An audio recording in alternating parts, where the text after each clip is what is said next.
Bienvenidos a esta sesión asincrónica virtual del Laboratorio de Neuroanatomía. El día de hoy vamos a ver los elementos fundamentales que hemos visto desde una perspectiva teórica, pero ahora aplicado a nuestros equipos, simuladores y modelos del cerebro. La intención es que ustedes puedan ubicarse en la tridimensionalidad de la estructura del sistema nervioso y eso eventualmente les permita poder correlacionar el encéfalo en cuanto a su estructura, función y clínica. Sin más preámbulo, lo que estamos viendo aquí es uno de los componentes del sistema nervioso central.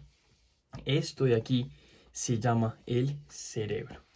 Y fíjense que este cerebro no es lo mismo que el encéfalo, porque el encéfalo es este cerebro más otra estructura adicional que llamamos el tronco del encéfalo y el cerebelo. Así que esto solo de aquí es el cerebro.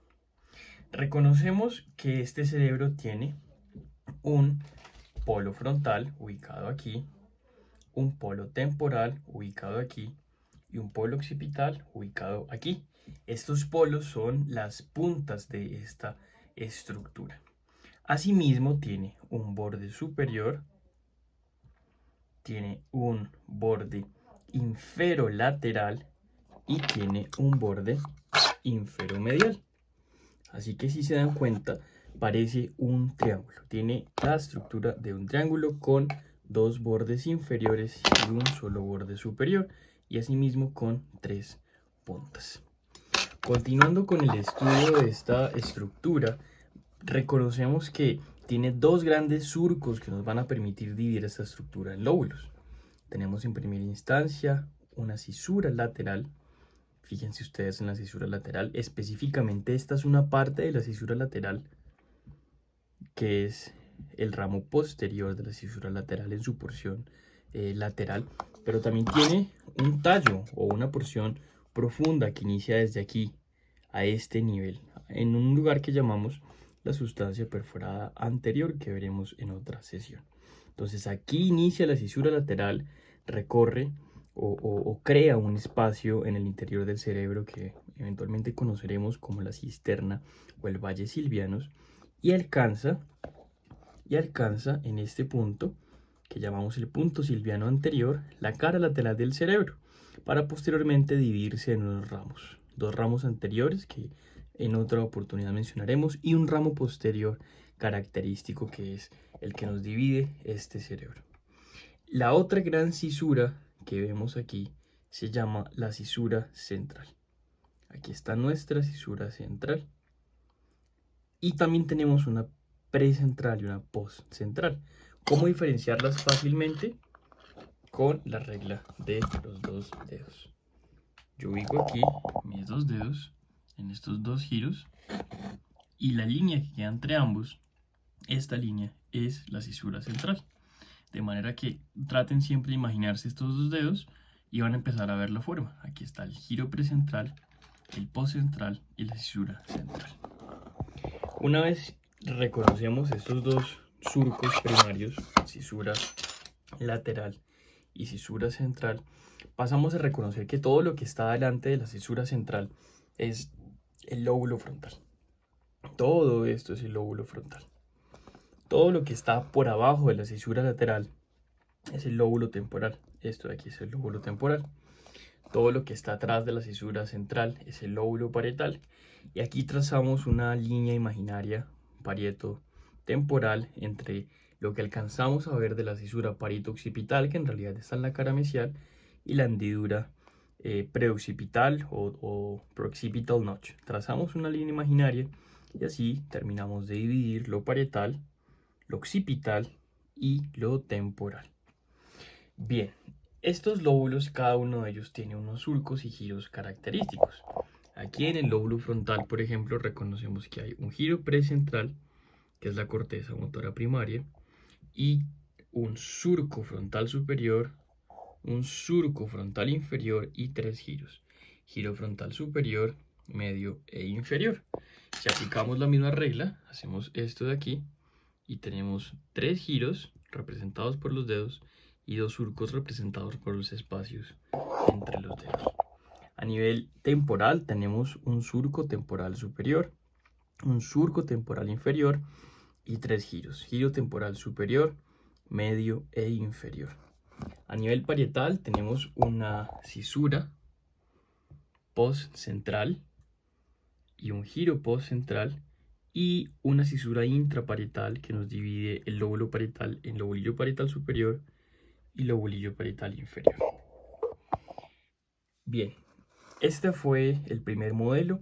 Ahora vamos a pasar a explorar un poco más los contenidos al interior de la cisura lateral. Bueno, para esta segunda parte de nuestro laboratorio virtual necesito que se familiaricen con los instrumentos que vamos a estar usando en nuestro laboratorio presencial. Lo primero que encontramos es un microscopio estereoscópico. Este microscopio permite magnificar la imagen de lo que estamos viendo. Esto es una réplica del cerebro y si ustedes se dan cuenta las estructuras son muy chiquitas. Vean un vaso sanguíneo como es de chiquito. Pero en el microscopio lo vamos a ver muy grande y eso nos va a permitir diferenciar las estructuras anatómicas. Ahora, hoy en este laboratorio sincrónico vamos a enfocarnos en el primer modelo para que ustedes empiecen a reconocer los principales elementos neuroanatómicos. Este simulador de aquí es como si yo tuviera el cerebro de esta forma. Este es el cerebro que ya vimos, de manera que aquí está el lóbulo temporal hacia abajo y aquí está el lóbulo frontal hacia arriba. Aquí nos encontramos con un abordaje terional. En un abordaje terional es como si tuviéramos una persona acostada con la cabeza aquí y los pies hacia allá. En esta posición la persona tiene la cabeza neutra, está mirando hacia arriba, aquí estarían los ojos. Lo que hacemos es voltear la cabeza, girar la cabeza y se hace una craniotomía en esta sección. Y al hacerse una craniotomía en esta sección podemos acceder a la cisura lateral. Entonces lo que estamos viendo aquí es la cisura lateral, el lóbulo frontal, la base del lóbulo frontal y el lóbulo temporal. Si nos adentramos dentro de la cisura lateral, lo primero con lo que nos encontramos es con que este valle silviano tiene una serie de elementos vasculares y nerviosos. Encontramos es una arteria que es muy importante que vamos a ver pronto en la clase de circulación encefálica y es la arteria cerebral media y es esta de aquí. Esta arteria cerebral media tiene su origen en la arteria carótida interna y después de originarse de esta avanza a través de todo el valle silviano hasta que sus ramas corticales alcanzan el aspecto lateral del cerebro. Si nos vamos más internamente hacia el origen de esta arteria, reconocemos algo muy especial que es el polígono de Willis y es la arteria carótida interna, que es esta de aquí, la arteria cerebral media, que es esta de aquí, y la arteria cerebral anterior. A su vez, esta arteria cerebral anterior se está uniendo con su vecina del otro lado, la otra arteria cerebral anterior, a través de esta arteria que se llama la arteria comunicante anterior. Sin embargo, en este modelo anatómico tenemos la representación de un aneurisma cerebral, que es una de las patologías vasculares. Pero si se fijan, hay una forma completa. Tenemos carótida, media, anterior, comunicante anterior, y al otro lado exactamente lo mismo. Anterior, carótida, media. Asimismo, la arteria carótida interna se está comunicando con la arteria cerebral posterior que está allá abajo gracias a esta arteria llamada la arteria comunicante posterior y ahí la vemos, por lo cual se forma un polígono. Esta bifurcación de la arteria carótida interna en anterior y en media está ocurriendo lateral a este nervio que es el segundo nervio craneal, el nervio óptico. Lo otro que vemos en este simulador más profundamente es el tercer nervio craneal que está aquí originándose del mesencéfalo. Y si nos fijamos bien, a este nivel, aquí abajo, encontramos otra estructura que también se ve blanca, acá abajito, que se llama el tuber cinerio y nos está conectando el cerebro con una glándula llamada hipófisis. Esta hipófisis está conectada con una estructura encefálica llamada el hipotálamo. Este fue el primero de algunos fragmentos de laboratorio que iremos subiendo paralelamente a las clases sincrónicas. Esto tiene el objetivo de empezar a darles a ustedes una imagen en 3D de este sistema nervioso que estamos viendo.